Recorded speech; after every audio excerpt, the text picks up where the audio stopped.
Kenyatta. Karibu.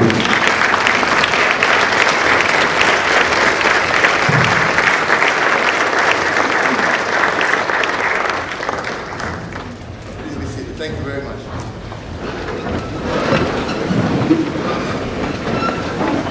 Good afternoon, church. Nelly, Waruru, Jerry, the entire family, friends. We're here today to both mourn but celebrate a man who was a dear and close friend to many of us. A man who was the life of any gathering. A man who was generous beyond any imagination. I had the opportunity to first meet Kanja in 1980. And in 1980, I was traveling to America for the very first time to begin my studies there. And we happened to travel with Sue Mathenge, Sue Derry now, I don't know whether she's here. There you are, yeah.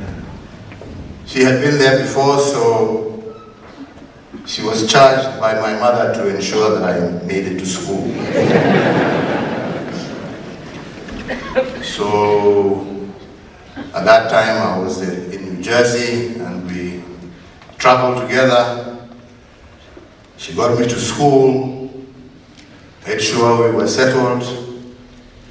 She at that time was a nurse. So she told me, if anything and you feel there's any issues, I have a cousin of mine. His name is Kanja. He doesn't live too far from here. I'll tell him you're around and I'll ask him to check on you and to see how you're doing. And that was that. In America, they have all these short holidays. I don't know, Thanksgiving, I don't know. They're all there, different little holidays.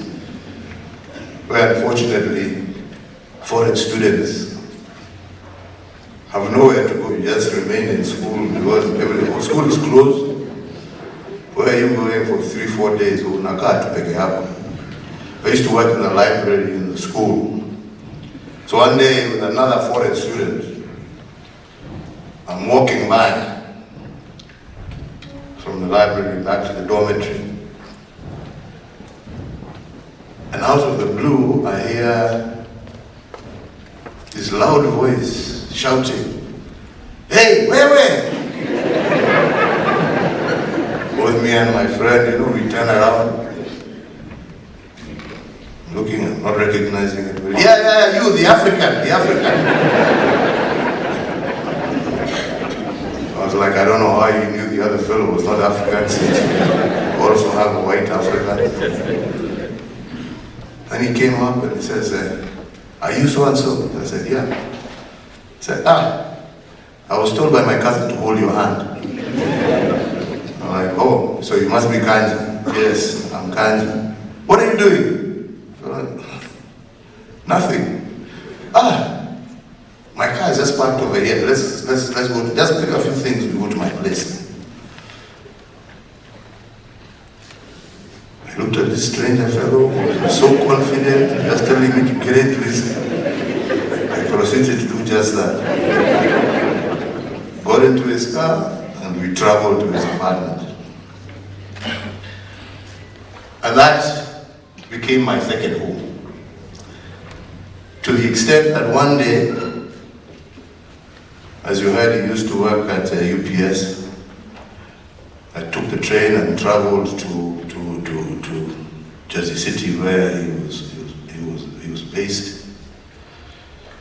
And I happened to arrive there. Kumbe Kanja had already gone to work.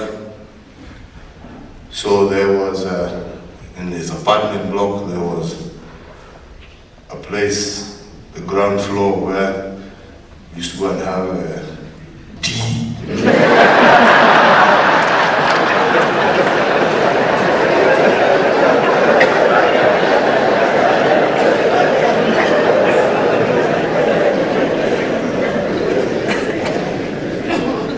So I decided I was going to wait for him there.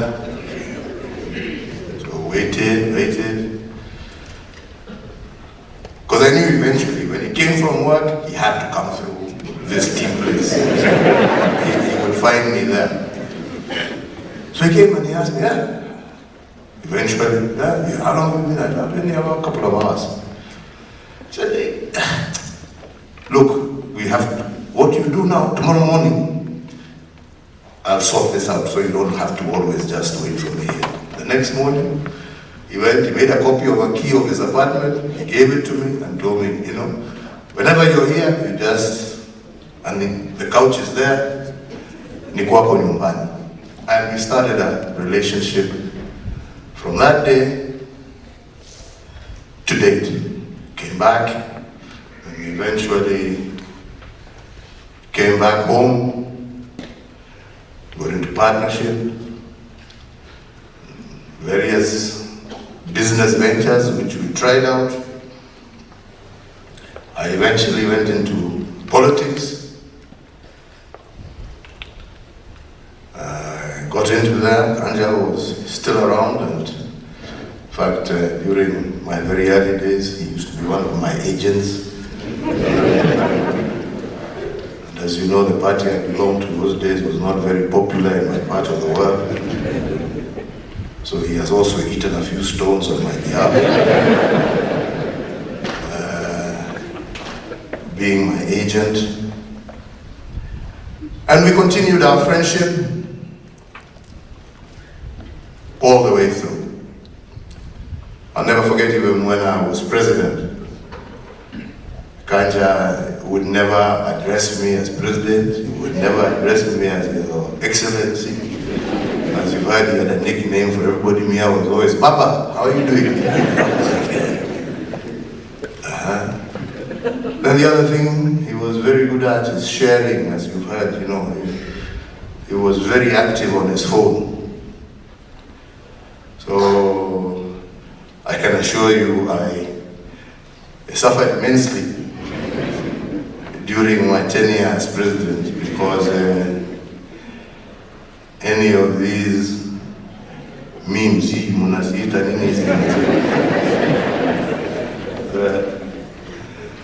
the one that showed me in the worst light, you can guarantee you can't go forward me.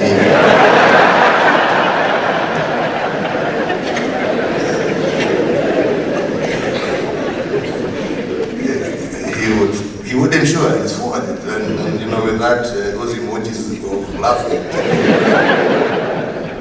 So I'd call him and tell him, Kanja, why are you doing this? Why don't you? No, wait, check, it's funny, isn't it funny? But he continued, and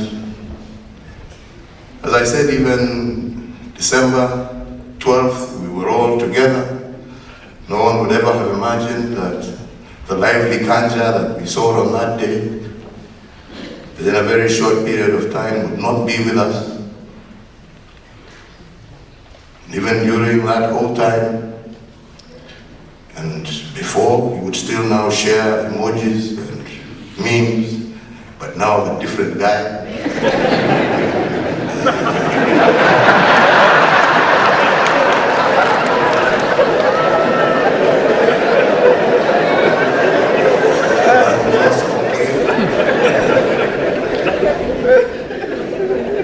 And in fact, the last message he sent me was almost, I think, the beginning of January.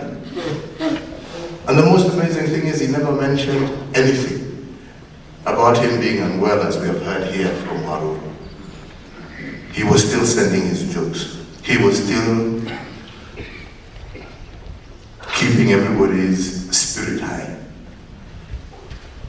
And it was only when I bumped into Gary at another function where we lost my cousin, that he told me, you know, our friend is in hospital. I said, what? He told me, he's in hospital. I told him, just less than 2 days ago, he didn't show any. So I went to see him. Weak, but he didn't want to talk about his illness. He wanted to talk to me about what a wonderful December he had with his family, and how he was encouraging them to meet regularly, and how that they would have to continue to be together and to get to know each other more. Told me about the unfortunate incident of Wairimu's husband, but he would not talk about his illness. And I asked him, so how are you feeling? I'm okay, I'm okay. I'm just waiting for the arrangements to be made to go to India, and they'll fix me up, and I'll be fine. He showed nothing. Despite the fact that you could see he was struggling, he showed no sign and did not even want it to become a discussion. And that was Kanja, a man, brave, loyal, and he did that because he didn't want it to affect anybody else. But I also agree with Waruru as we move forward. I think we should be honest about some of these things, and maybe if we're honest about them early enough, maybe something can be done. But Kanja lived his life to the fullest. There's no question about that. Kanja was one of those friends who was there, good times or bad. And I think the lesson of his life is a lesson to each and every one of us. We shall miss him, this great, joyful, happy man who made sure that nobody was ever really left behind or left out. Made you feel involved, made you feel loved, made you feel wanted, made you part and parcel of whatever was going on. We shall miss you, Kanja. And to Nelly, your family, we are always there for you. Whatever you shall need, whenever you require, you're in our thoughts, you're in our prayers. And our friendship does not cease because Kanja is with us. Our friendship, as he taught us, continues regardless. May God rest his soul in eternal peace and grant us all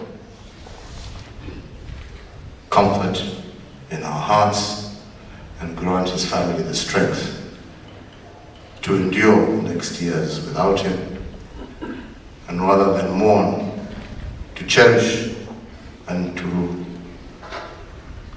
be happy about the moments that God gave you to be with this wonderful man. Mungu awabariki na walinde. Asante sana. Thank you so much, Your Excellency, for those moving words about a true friend of yours.